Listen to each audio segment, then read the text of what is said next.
గోదావరికని జవహర్ నగర్కు చెందిన ఓసీపీ3 EP operator ఉల్లి మొగిలి తన మరణానంతరం శరీరాన్ని మెడికల్ కాలేజీకి దానం చేస్తానని సోమవారం స్ఫూర్తిదాయకమైన నిర్ణయం తీసుకున్నారు. స్థానిక మెయిన్ చౌరస్తా సమీపంలోని సిఐటియు కార్యాలయంలో సోమవారం ఏర్పాటు చేసిన కార్యక్రమంలో ఉల్లి మొగిలి తన నిర్ణయాన్ని ప్రకటించారు. సిఐటియు పెద్దపల్లి జిల్లా కమిటీ సభ్యులుగా ప్రజానాట్య మండలి జిల్లా కన్వీనర్గా వ్యవహరిస్తున్న మొగిలి ప్రజా ఉద్యమాల కోసం కమ్యూనిస్టు పార్టీలో చేరి 45 సంవత్సరాలు పూర్తి చేసుకున్న సందర్భంగా ఈ స్ఫూర్తిదాయక నిర్ణయం తీసుకున్నట్లు చెప్పారు.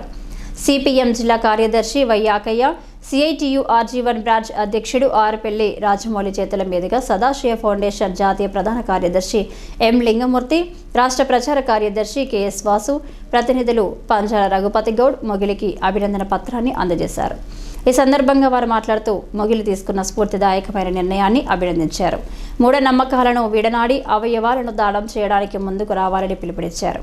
చాలా మంది కమ్యూనిస్టు పార్టీల జాతీయ స్థాయి అగ్రనేతలు మరణానంతరం వారి పార్థివ దేహాలను మెడికల్ కాలేజీలకు అందజేసి స్ఫూర్తిగా నిలిచారని, వారి స్ఫూర్తితో కామ్రేడ్ మొగిలి కూడా మరణానంతరం శరీరాన్ని మెడికల్ కాలేజీకి దానం చేస్తారని ప్రకటించడం ఆదర్శనీయమన్నారు. అసలు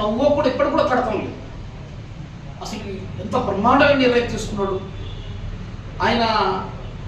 చదువుతో పాటు, ఉద్యమంతో పాటు, కార్మికులతో పాటు తను ఎర్రజెండాను ఎరపెక్కించి ప్రజల హక్కుల కోసం, కార్మిక హక్కుల కోసం తన గొంతును, తన మాటను, తన ఆచరణను వినిపించిన వాడు అంతిమంగా ఏ దేశం కోసమైతే, ఏ ప్రజల కోసమైతే, ఏ హక్కుల కోసమైతే పోరాటం చేసిందో చివరికి నా శరీరం కూడా ఆ ప్రజలకు ఉపయోగపడాలని కుటుంబ సభ్యులను ఒప్పించి మెప్పించి ఒక గొప్ప నిర్ణయం తీసుకున్న కామ్రేడ్ ఉల్లి మొగిలి గారికి సిపిఎం పార్టీ ప్రత్యేకంగా అభినందించింది. వాస్తవంగా ఆయన ఎప్పుడైనా నిర్ణయం తీసుకున్నా ఒక మంచి నిర్ణయం, ఒక బ్రహ్మాండమైన నిర్ణయం తీసుకుంటాడు. అంతేకాదు చాలా మొండివాడు, చాలా గట్టివాడు. అంటే రాజకీయంగా ఉన్నవాడు, ఎర్రజెండలో పనిచేసిన సామర్థ్యం కలిగిన వాడు, ఎటువంటి వాటికి అదిరింపులకు బెదిరింపులకు భయపడకుండా ఒక్కడు ఒంటరిగా నిలబడి ఎర్రజెండాను ముందుకు తీసుకుపోయిన, కార్మికోద్యమాన్ని ముందుకు తీసుకుపోయిన ఒక మంచి వ్యక్తి, మహోన్నతమైన వ్యక్తి కామ్రేడ్ మొగిలి.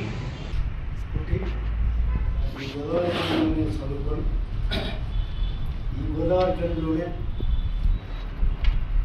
ఫస్ట్ స్టూడెంట్ ఆర్గనైజేషన్లో ఆర్ఎస్యూలో 1980లో చేరి జననాట్య మండలిగా ఉద్యమాలలో అనేక ఊళ్ళు పెట్టి పాటలు పాడి ఉద్యమాలు పెట్టినట్టు ఆ చరిత్ర ముందు 1986లో బయటకు వచ్చి అప్పుడు ఎఫ్సీఏలో ఉన్నటువంటి కాంట్రాక్ట్ కార్మికుడిగా చేరి మే 1 నుండి 86 మే 1 నుండి ఉత్సవంతో ఇప్పటి వరకు కలిసి నడుస్తూ అన్నతోని కలిసి నడుస్తున్నటువంటి క్రమం లోపలనే యాకన్న 1991లో ఇక్కడికి వచ్చాం. మేమందరం కూడా ఒక కుటుంబం లెక్క ఇక్కడ కార్యక్రమాలు నడుస్తున్నటువంటి పరిస్థితి. ఉద్యమాలలో నేను చేసినటువంటి 2 ఉద్యమాలు చాలా గొప్పవి. ఒకటి అక్షర ఉద్యమం, 2 సారా పోరాటం. దీంట్లో 4 సార్లు మరణం నుంచి, పోలీస్ కాల్పుల నుంచి తప్పించుకున్నటువంటి చరిత్ర.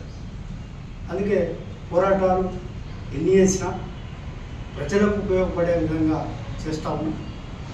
ఇప్పటిదాకా నిజాయితీగా బతుకుతూ ఎర్రజెండా నీడ కింద అందరికీ మాకు తోచిన విధంగా సాయం చేస్తూ ఈ క్రమం లోపలనే 44 సంవత్సరాలు పూర్తి చేసుకొని ఎర్రజెండా కింద 45వ సంవత్సరంలోకి అడిగడుతున్న ఈ తరుణంలో కూడా నేను ఎప్పుడు మరణిస్తానో తెలియదు కనుక నా మరణానంతరం కూడా నా యొక్క అవయవాలు ఈ ఉన్నటువంటి ప్రాంతానికి ఉపయోగపడాలని చెప్పి రాజమౌళి గారు పెట్టినటువంటి స్టేటసే కాకుండా 2012లో డేటింగ్ లైన్ కాలనీ కమ్యూనిటీ హాల్లో ఒక ప్రోగ్రాం పెట్టాడు లింగమూర్తను. అప్పుడు మేము చాలా బిజీ షెడ్యూల్లో ఉన్నాం. ఆ కార్యక్రమంలో ఒక 5 నిమిషాలే ఉండి నేను ఒక 2 నిమిషాలు సందేశం ఇచ్చేసి వెళ్ళిపోయాను. అట్లా అప్పటి నుంచి 2012 నుంచి కార్యక్రమాలు బాగా చేస్తూనే ఉన్నారు.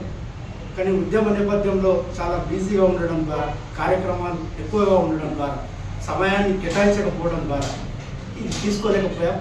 ఇప్పుడు ఉద్యమం పెరిగింది, నాయకులు పెరిగారు, బాధ్యతలు కొన్ని తగ్గినాయి కనుక ఇట్లాంటి నిర్ణయాలు కొంతమంది తీసుకునేటువంటి అవకాశాలు ఉన్నాయి కనుక నా ద్వారా స్ఫూర్తి తీసుకొని మా తోటి కామ్రేడ్స్ కానీ ఇలా నా ఫ్రెండ్స్ కానీ నేను చేసేటువంటి మంచి పనికి తోడ్పాటు ఇస్తూ వాళ్ళు కూడా సహాయ సహకారాలు అందించి వాళ్ళ అవయాలను కూడా దానం చేసే స్ఫూర్తిగా ఉండాలని చెప్పి నిర్ణయం తీసుకొని నేను మొన్న మా మిత్రుడు రాజమౌళి గారికి చెప్పాను.